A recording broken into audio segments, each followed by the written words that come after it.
Most of the aid response and the government response to the issue of teenage pregnancy is all focused on girls.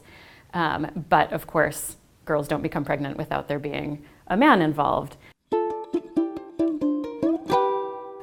So we found one program in Sierra Leone called Husband Schools that was run by a Sierra Leonean NGO, working with men to change people's ideas of what it means to be a good man.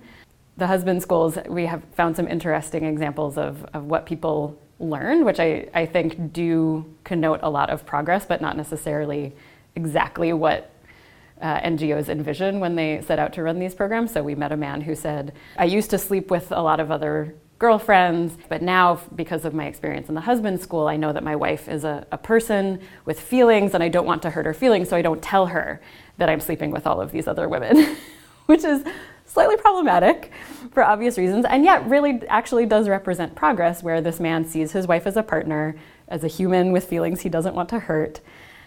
And that is actually progress that, suggests a little bit further to go. So I think the biggest findings that we really wanted to focus on in Sierra Leone were, number one, this need to engage men and boys, and not just focus on girls and girls' empowerment.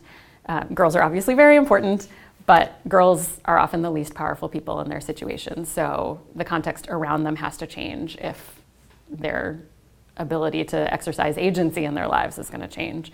And also the legal and justice aspects. So we found this really interesting situation in which everybody seems to know that it's illegal to have sex with a girl under the age of 18. And also everybody knows that nothing bad happens to any man who has sex with a girl under the age of 18, right? If you had real investment in enforcing that law and you had a judiciary that had both the will and the capacity to enforce that law, I think that would change the situation tremendously.